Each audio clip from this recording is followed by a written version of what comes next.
So now that we have everything attached, our crawler's on there nice and straight.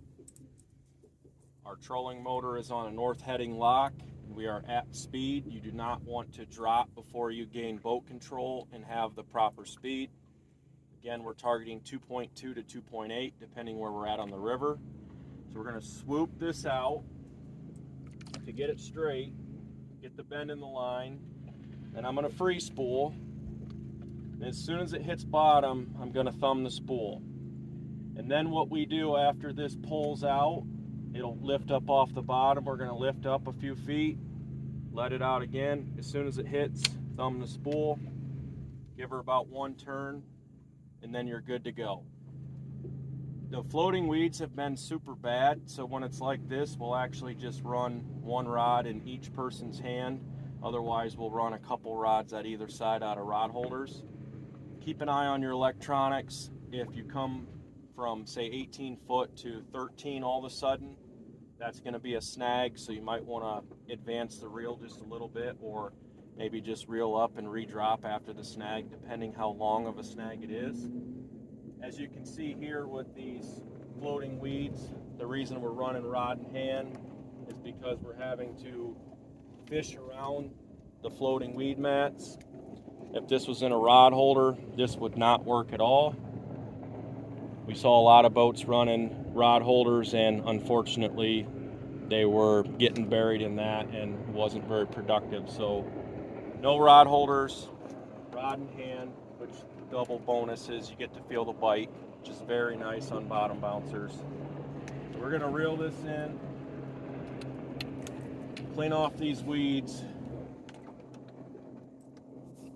We'll go over this one more time. So 2-ounce bottom bouncer, 36-inch eye slammer crawler harness. Find out whatever color they like that day. Swoop the rod. Make sure the blade's spinning. Free spool. It hit, thumb it.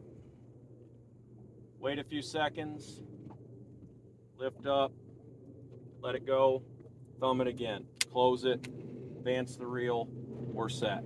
So from there, we're going to pump the rod every once in a while just to give it some action. A lot of times when you're working the rod, right after you pump or on the pump is when they'll hit, especially if it's slow.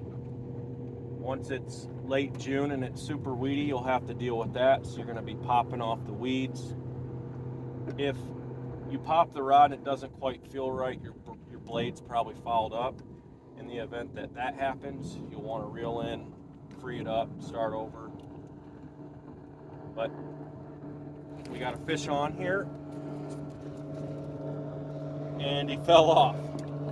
That was a little unexpected there. We're actually just in a very random area trying to do this video, but as you can see, there's typically walleyes scattered all over the place. So sometimes you can accidentally run into them like we did there. As far as that fish coming unglued, it just happens sometimes. You don't really have to set the hook because they're pretty well hooking themselves.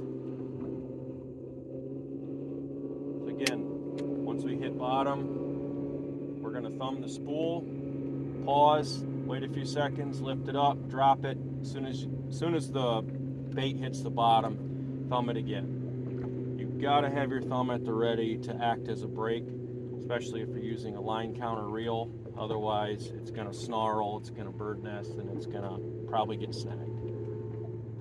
So then from there, just watch the bend in your line, adjust your speed to match the current, and pop the rod occasionally.